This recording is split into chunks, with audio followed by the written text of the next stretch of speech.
So we're going to begin by making the arms of our trophy. Here I'm taking two pipe cleaners and I'm going to twist them together. It doesn't matter what colour your pipe cleaners are, we're going to cover them in masking tape so you can have random colours if you need.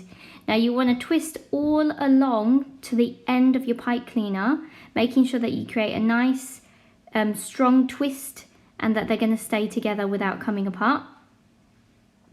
You can see here I'm using like a twisting motion, using my fingers and my thumb to keep the pipe cleaner still. Once you get to the end, you're then going to fold your pipe cleaners in half to make it doubled over so it's extra strong. So again, you twist your pipe cleaners together using your fingers and your thumb. Keep twisting, making sure you go from the top to the folded edge at the bottom. Now this is already fairly strong, but it's quite fuzzy and textured and you won't be able to paint it like this. So I'm going to use the other arm as a template to get two almost exact arms, a pair. So here I'm folding and bending it into the shape that I want. I'm folding over the end so I'm not going to stab myself. You don't want to have any of those sharp bits sticking out.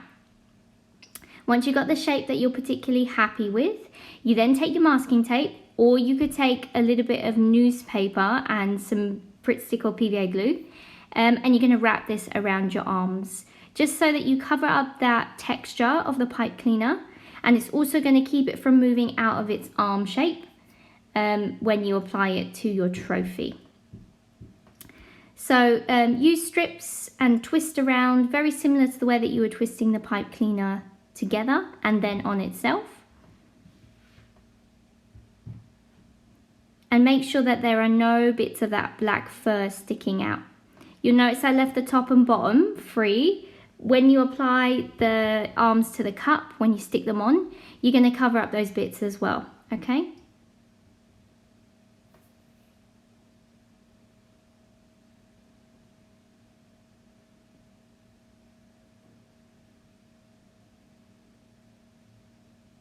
Beautiful.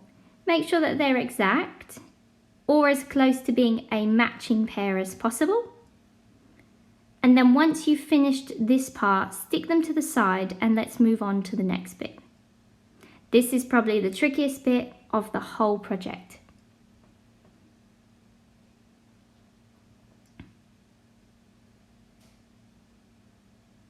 Beautiful. Place them to the side. We'll come back to those in a minute. Now we're going to make the bottom part that sticks the base to the actual cup itself. What I did with this, I took some cardboard, not very thick cardboard, and I drew like a blocky T shape, a capital T like this. Then I rounded off those little corners to make it look a little bit prettier. And then I cut it out using some nice scissors. And I was left with this shape. Now you're going to need two of these, so you can use one to draw around the other and to get a matching pair again. Now you'll notice at the top of one I cut out a slot and at the bottom of one I cut out the same slot. This is so you can fit them together to make a 3D base for your trophy. Like this. So remember, you start with a nice easy T shape and you need to cut out two exact T's. Then you cut out a slit from the top and the bottom so that they fit together just like that. Now I stuck on two circles onto my yogurt pot to make it a little bit of a 3D plaque that I can write whatever I want onto my trophy. You can stick this on using a bit of sellotape. I used my glue gun. Now we're going to assemble it so it looks a bit like this before you paint it. You can use a hot glue gun or tape, or you can use some newspaper and PVA glue. You want to cover the entire surface of your yogurt pot and lid so that the plastic is covered and ready to paint. Now I painted mine this metallic colour, but you can paint it any colour you choose.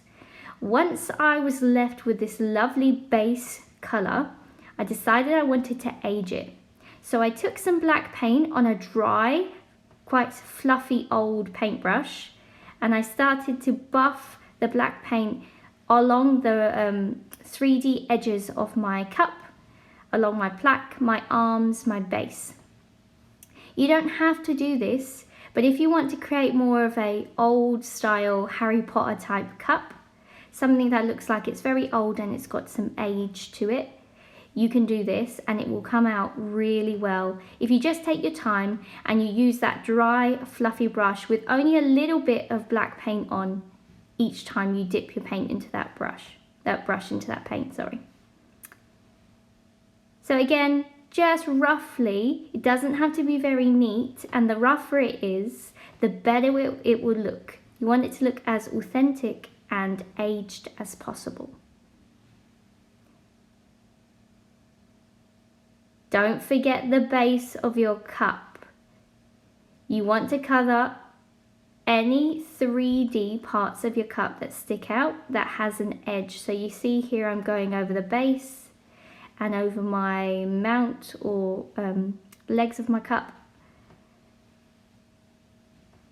Being really rough, doesn't have to be perfect at all.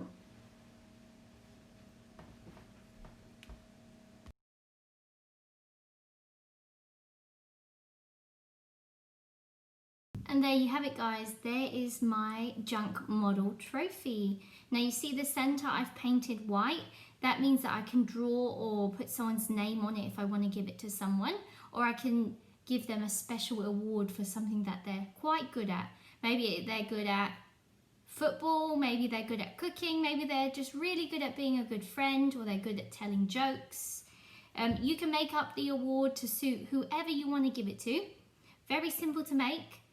And you can make it in as many different colors as you want. I just chose this nice metallic color, metallic bronze. But again, you can maybe make it their favorite color as well.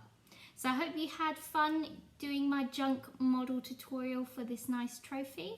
And I'll see you next week. Bye.